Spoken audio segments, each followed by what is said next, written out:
Hi ಎಲ್ಲರಿಗೂ, ಇದು ತೇಜಸ್ವಿನಿ ರಮೇಶ್. ನಾನಿವತ್ತು ಟೀ ಮಗ್ನಿಂದ ವಾಲ್ ಹ್ಯಾಂಗ್ ಹೇಗೆ ಮಾಡೋದು ಅಂತೇಳಿ ತಿಳಿಸ್ತೀನಿ. ಮೊದಲಿಗೆ ನಾನಿಲ್ಲಿ 3 ಟೀ ಮಗ್ನ ತೊಗೊಂಡಿದ್ದೀನಿ. ಅದನ್ನು ವೈಟ್ ಕಲರ್ ಪೇಂಟ್ ಮಾಡಿ ಇಟ್ಕೊಂಡಿದ್ದೀನಿ. ನಾನು ಫೆವಿಕ್ರಿಲ್ ಅವರ ಅಕ್ರಿಲಿಕ್ ಪೇಂಟ್ಸ್ನ ಯೂಸ್ ಮಾಡಿದ್ದೀನಿ. ಹೀಗೆ ಎಲ್ಲದನ್ನು ವೈಟ್ ಕಲರ್ ಕೋಟ್ ಮಾಡಿ ಇಟ್ಕೊಂಡಿದ್ದೀನಿ. ವೈಟ್ ಕೋಟ್ ಆದ ನಂತರ ಯಾವ ಕಲರ್ ಹಾಕಿದ್ರೂ ನೀಟಾಗಿ ಕೂರುತ್ತೆ. ನಾನಿಲ್ಲಿ ಫೆವಿಕ್ರಿಲ್ ಅವ್ರದ್ದೇ ಪೇಸ್ಟಲ್ ಕಲರ್ಸ್ನ ತೊಗೊಂಡಿದ್ದೀನಿ. ಈ ಥರ ಪೇಸ್ಟಲ್ ಕಲರ್ಸ್ದು 6 ಕಲರ್ಸ್ ಬರುತ್ತೆ, ಆ ಕಲರ್ಸಲ್ಲಿ ತೊಗೊಂಡಿದ್ದೀನಿ.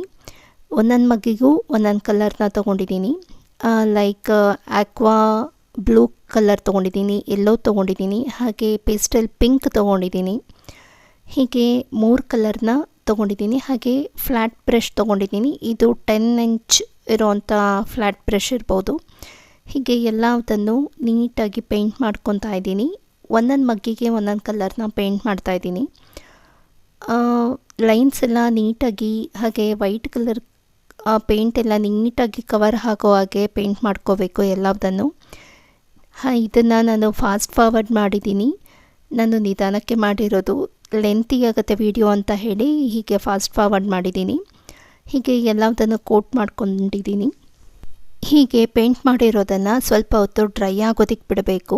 ಸೆಕೆಂಡ್ ಕೋಟ್ ಅವಶ್ಯಕತೆ ಇದ್ದರೆ ಮಾಡಿ, ಇಲ್ಲಾಂದರೆ ಸಿಂಗಲ್ ಕೋಟಲ್ಲೇ ಚೆನ್ನಾಗಿದ್ದರೆ ಹಾಗೆ ಬಿಟ್ಬಿಡಿ. ಈಗ ನಾನು ಇನ್ನೊಂದು ಮಗ್ಗಿಗೆ ಯೆಲ್ಲೋ ಕಲರ್ ಪೇಂಟ್ ಮಾಡ್ಕೊತಾ ಇದ್ದೀನಿ. ಇದನ್ನು ಕೂಡ ಫಾಸ್ಟ್ ಫಾರ್ವರ್ಡ್ ಮಾಡಿದ್ದೀನಿ.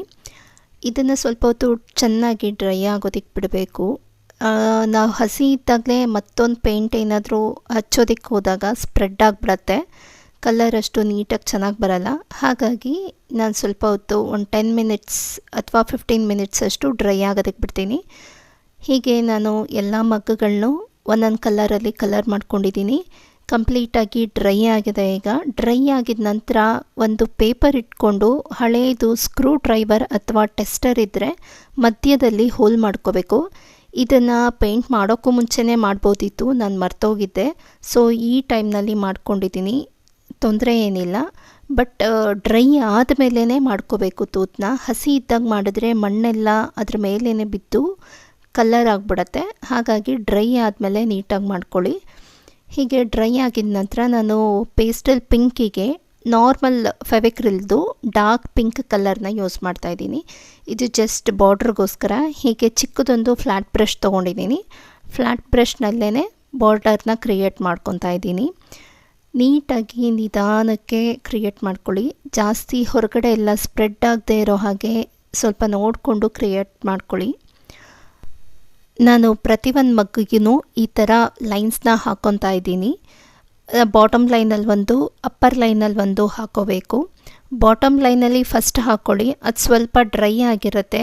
ನಾವು ಪೇಪರ್ ಮೇಲೆ ಡ್ರೈ ಮಾಡೋದಕ್ಕೆ ಇಟ್ಟಾಗ ಅದು ಪೇಪರ್ಗೆಲ್ಲ ಅಂಟ್ಕೊಳ್ಳಲ್ಲ. ಹಾಗಾಗಿ ಫಸ್ಟು ಬಾಟಮ್ ಲೈನಲ್ಲಿ ಮಾಡ್ಕೊಳ್ಳಿ. ಆ ನಂತರ ಮೇಲ್ಗಡೆ ಒಂದು ಲೈನ್ನಲ್ಲಿ ಕ್ರಿಯೇಟ್ ಮಾಡ್ಕೊತಾ ಇದ್ದೀನಿ. ಈ ಥರ ಮಗ್ ಸಿಕ್ಕಿದ್ರೆ ಆರಾಮಾಗಿ ನೀವು ಯಾವ ಡಿಸೈನ್ಸ್ ಬೇಕಾದರೂ ಮಾಡ್ಕೋಬೋದು. ಪೇಂಟಿಂಗಲ್ಲೇ ಮಾಡ್ಕೋಬೋದು, ಇಲ್ಲ ನಾನಿಲ್ಲಿ ಮಿರರ್ ಯೂಸ್ ಮಾಡಿ ವರ್ಕ್ ಮಾಡ್ತಾ ಇರೋದು. ನಾನು ಹೀಗೆ ಎಲ್ಲದನ್ನು ಕಲರಿಂಗ್ ಮಾಡಿ ಇದನ್ನು ಡ್ರೈ ಆಗೋದಕ್ಕೆ ಇಟ್ಟಿದ್ದೆ. ಹೀಗೆ ಡ್ರೈ ಆಗಿದ ನಂತರ ನಾನು ಒಂದು ಹುಲ್ಲನ್ ಥ್ರೆಡ್ ತೊಗೊಂಡಿದ್ದೀನಿ. ಇದನ್ನು ಎಷ್ಟು ಲೆಂತ್ ಬೇಕೋ ಅಷ್ಟು ಲೆಂತಿಗೆ ನೋಡಿಕೊಂಡು ಕಟ್ ಮಾಡ್ಕೋಬೇಕಾಗತ್ತೆ. ನಾನಿಲ್ಲಿ ಒಂದು ಅರ್ಧ ಮಾರಷ್ಟು ಕಟ್ ಮಾಡ್ಕೊಂಡಿದ್ದೀನಿ. ಹಾಗೆ ಗೋಲ್ಡ್ ಕಲರ್ ಬೀಡ್ಸ್ ಇಟ್ಕೊಂಡಿದ್ದೀನಿ, ಪರ್ಲ್ಸ್ ಇಟ್ಕೊಂಡಿದ್ದೀನಿ. ಇದು ಬಂದು ಅಬಕಾಸಲ್ಲಿ ನನ್ನ ಫ್ರೆಂಡ್ ಮಗ ಅವರು ನಂಬರಿಂಗ್ದು ಪ್ರಾಕ್ಟೀಸ್ ಮಾಡೋದಕ್ಕೆ ಅಂತೇಳಿ ಒಂದು ಟೂಲ್ ಕೊಡ್ತಾರೆ. ಆ ಟೂಲ್ ಒಡೆದೋಗಿತ್ತು, ಅದ್ರ ಮಣಿನ ಕೂಡ ಯೂಸ್ ಮಾಡ್ಕೊಂಡಿದ್ದೀನಿ. ಹೀಗೆ ಫಸ್ಟು 5 ಗೋಲ್ಡ್ ಕಲರ್ ಬೀಡ್ಸ್ನ ಹಾಕ್ಕೊಂಡು ಒಂದು ನಾಟ್ ಹಾಕ್ಕೋಬೇಕಾಗತ್ತೆ.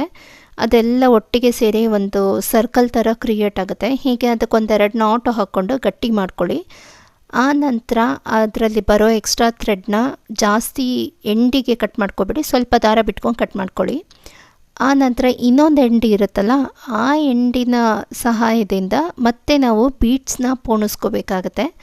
ನಾನಿಲ್ಲಿ ಹೊರಗಡೆಗೆ ಚೆನ್ನಾಗಿ ಕಾಣಲಿ, ಮಗ್ಗಿಂದ ಆಚೆ ಬರೋದು ಚೆನ್ನಾಗಿ ಕಾಣಲಿ ಅಂತ ಅಂದ್ಬಿಟ್ಟು ಒಂದು ರೆಡ್ ಕಲರ್ ಬೀಟ್ ಹಾಗೆ ಒಂದು ವೈಟ್ ಪರ್ಲ್ ಯೂಸ್ ಮಾಡಿ ಹಾಕ್ಕೊತಾ ಇದ್ದೀನಿ. ಒಂದು 5 ರೆಡ್ 5 ಪರ್ಲ್ ಸೇರಿಸಿ ಹಾಕ್ಕೊಂಡಿದ್ದೀನಿ. ಆನಂತರ ಮತ್ತೆ ನಾನು ಗೋಲ್ಡ್ ಕಲರ್ನ ಸೇರಿಸ್ಕೊತಾ ಇದ್ದೀನಿ. ಅದೊಂದು ಮಿನಿಮಮ್ 6 ಬೀಟ್ಸ್ ಸೇರಿಸ್ಕೊತಾ ಇದ್ದೀನಿ. ಹೀಗೆ ಎಲ್ಲದನ್ನು ಸೇರಿಸಿದ ನಂತರ ಈ ಥ್ರೆಡ್ನ ನಾವು ಫಸ್ಟು ಮಗ್ಗೊಳಗೆ ಇನ್ಸರ್ಟ್ ಮಾಡಬೇಕಾಗತ್ತೆ.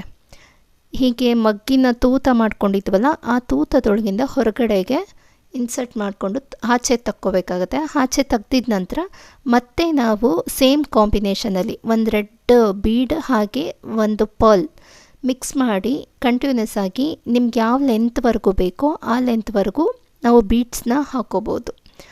ಈ ಬೀಡ್ಸ್ ಒಂಥರ ಒಳ್ಳೆ ಲುಕ್ ಕೊಡುತ್ತೆ. ನಾನಿಲ್ಲಿ ಎಲ್ಲ ಬೀಡ್ಸ್ಗಳನ್ನೂ ಹೀಗೆ ಪೋಣಿಸ್ಕೊಂಡಿದ್ದೀನಿ. ಪೋಣಿಸಿದ ನಂತರ ಲಾಸ್ಟಿಗೆ ಒಂದು ಗೋಲ್ಡ್ ಬೀಡ್ ಹಾಕಿ ನಾಟ್ ಹಾಕ್ಕೊತಾ ಇದ್ದೀನಿ.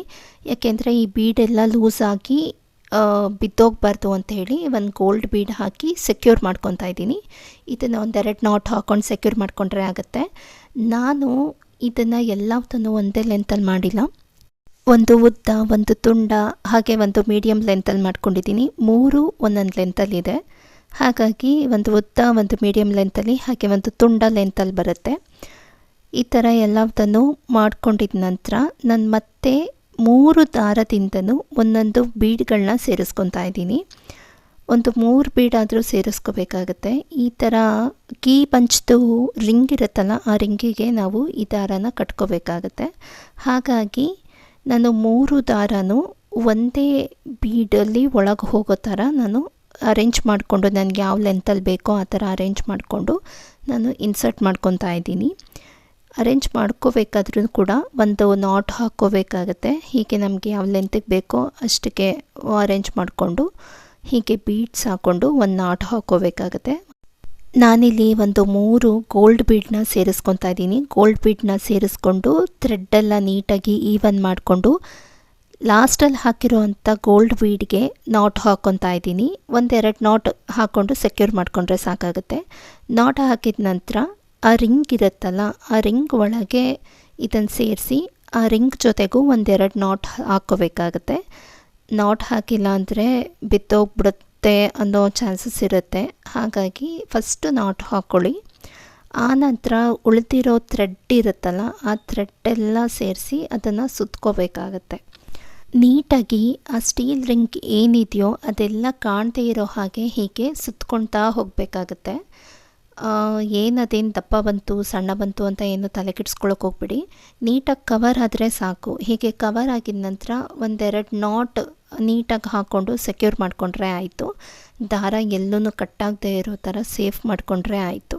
ಹೀಗೆ ಎಲ್ಲದನ್ನು ಕಟ್ಟಿದ ನಂತರ ಆ ಥ್ರೆಡ್ಡೆಲ್ಲ ಕಟ್ ಮಾಡಿ ಇಟ್ಕೋಬೇಕು. ನಾನಿಲ್ಲಿ ಫೆವಿಕ್ರಿಲ್ ಅವ್ರದ್ದೇ ಫ್ಯಾಬ್ರಿಕ್ ಗ್ಲೂ ತೊಗೊಂಡಿದ್ದೀನಿ. ಹಾಗೆ ಮಿರರ್ ಪೀಸಸ್ನ ತೊಗೊಂಡಿದ್ದೀನಿ. ಇದು ಆರ್ಟ್ಗೆ ಅಂತಲೇ ಸಿಗುತ್ತೆ. ಆರ್ಟ್ ಆ್ಯಂಡ್ ಕ್ರಾಫ್ಟ್ ಮಾಡೋ ಸ್ಟೋರ್ಸಲ್ಲೂ ಸಿಗುತ್ತೆ, ಆನ್ಲೈನಲ್ಲೂ ಸಿಗುತ್ತೆ. ನಾನಿಲ್ಲಿ ರೌಂಡ್ ಶೇಪಿಂದು ಗ್ಯಾಪ್ ಜಾಸ್ತಿ ಇರೋ ಕಡೆಗೆ ದೊಡ್ಡ ಮಿರರ್ನ ಸ್ಟಿಕ್ ಮಾಡ್ಕೊತಾ ಇದ್ದೀನಿ. ಹೀಗೆ ಆ ರೌಂಡ್ ಏನಿದೆಯೋ ಆ ಫುಲ್ ಸ್ಪೇಸಿಗೂ ನಾನು ಸ್ಟಿಕ್ ಮಾಡ್ಕೊಂಡಿದ್ದೀನಿ. ಇನ್ನು ಆ 2 ಗ್ಲಾಸ್ ಮಧ್ಯದಲ್ಲಿ ಇನ್ನೊಂದು ಟಿಯರ್ ಡ್ರಾಪ್ ಶೇಪಿನ ಮಿರರ್ಸ್ನ ಸ್ಟಿಕ್ ಮಾಡ್ಕೊತಾ ಇದ್ದೀನಿ. ಹೀಗೆ ಇದು ಕೂಡ ಒಂದು ರೌಂಡ್ ಬರಬೇಕು. ಆ ನಂತರ ಟಿಯರ್ ಡ್ರಾಪಿನ ಆಪೋಸಿಟ್ಟಲ್ಲಿ ಟಾಪಲ್ಲಿ ನಾನು ಡೈಮಂಡ್ ಶೇಪಿನ ಮಿರರ್ನ ಸ್ಟಿಕ್ ಮಾಡ್ಕೊತಾ ಇದ್ದೀನಿ. ಇದು ಕೂಡ ಫುಲ್ ರೌಂಡ್ ನಾನು ಕೆಳಗಡೆ ಎಲ್ಲ ಹೇಗೆ ಮಾಡಿದ್ದೀನೋ ಸೇಮ್ ಅದೇ ಪ್ಯಾಟ್ರನಲ್ಲಿ ಮಾಡ್ಕೊತಾ ಇದ್ದೀನಿ. ಒಂದು ರೌಂಡ್ ಪೂರ್ತಿ ಬಂದ ನಂತರ ಈ ಟಿಯರ್ ಡ್ರಾಪ್ ಹಾಗೂ ಮಿರರ್ ಡೈಮಂಡ್ ಶೇಪ್ ಮಿರರ್ ಮಧ್ಯದಲ್ಲಿ ರೌಂಡ್ ಮಿರರ್ನ ಇಟ್ಕೊತಾ ಇದ್ದೀನಿ. ದಪ್ಪ ಮಿರರ್ ಏನಿದೆಯೋ ಅದರ ನೇರಕ್ಕೆ ಇಟ್ಕೊತಾ ಇದ್ದೀನಿ. ಹೀಗೆ ಕಂಪ್ಲೀಟ್ ಆದ ನಂತರ ನಾನು ಈ ಥರದ್ದು ಡಾಟ್ ಇಡೋ ಅಂಥದ್ದೇ ಟೂಲ್ ಇದೆ ನನ್ನ ಹತ್ರ. ಆ ಟೂಲ್ನಲ್ಲಿ ಈ ಥರ ಡಾಟ್ಸ್ನ ಇಟ್ಕೊತಾ ಇದ್ದೀನಿ. ದೊಡ್ಡ ಡಾಟಿಗೆ ಫಸ್ಟು 4 ಡಾಟ್ಸ್ ಇಟ್ಕೊಂಡು ಆನಂತರ ಮಧ್ಯದಲ್ಲಿ ಡಾಟ್ ಎಲ್ಲ ಫಿಲ್ ಮಾಡ್ಕೊತಾ ಇದ್ದೀನಿ. ಆನಂತರ ಚಿಕ್ಕ ಡಾಟ್ ಇದೆಯಲ್ಲ ಅದ್ರ ಮೇಲೆ ಕೂಡ 1 ಡಾಟ್ ಇಟ್ಕೊತಾ ಇದ್ದೀನಿ. ಅದನ್ನು ಸಣ್ಣ ನೀಡಲಲ್ಲಿ ಮತ್ತು ಕೆಳಗೆ 3 ಲೈನ್ಸ್ ಅಥವಾ 3 ಡಾಟ್ಸ್ ಬರೋ ಹಾಗೆ ನಾನು ಹಾಕ್ಕೊತಾ ಇದ್ದೀನಿ. ಹೀಗೆ ಎಲ್ಲದನ್ನು ಫಿನಿಷ್ ಮಾಡಿದ ನಂತರ ನಮ್ಮ ಬ್ಯೂಟಿಫುಲ್ ಆದಂಥ ಮಗ್ ಹ್ಯಾಂಗಿಂಗ್ಸ್ ರೆಡಿ ಆಗುತ್ತೆ. ಇದನ್ನು ನೋಡಿದ್ರೆ ಯಾರು ಟೀ ಮಗ್ಗಲ್ಲಿ ಮಾಡಿದ್ದಾರೆ ಅಂತಲೇ ಅನಿಸಲ್ಲ. ನೀವು ಇದನ್ನು ಎಲ್ಲಿ ಬೇಕಾದರೂ ಹಾಕ್ಕೋಬೋದು. ಸೀಲಿಂಗಲ್ಲಿ ಹುಕ್ಕಿದ್ರೆ ಅಲ್ಲೂ ಕೂಡ ಹಾಕ್ಕೋಬೋದು. ನಾನು ಜಸ್ಟ್ ಡೋರಿಗೆ ಹಾಕ್ಕೊಂಡಿದ್ದೀನಿ, ಮೇನ್ ಡೋರಿಗೆ. ತುಂಬ ಬ್ಯೂಟಿಫುಲ್ ಆಗಂತೂ ಕಾಣುತ್ತೆ. ಹೇಗಿದೆ ವಾಲ್ ಹ್ಯಾಂಗ್? ಐ ಹೋಪ್ ಈ ವಿಡಿಯೋ ಎಲ್ಲರಿಗೂ ಇಷ್ಟ ಆಯಿತು ಅಂತ ಹೇಳಿ ಭಾವಿಸ್ತೀನಿ.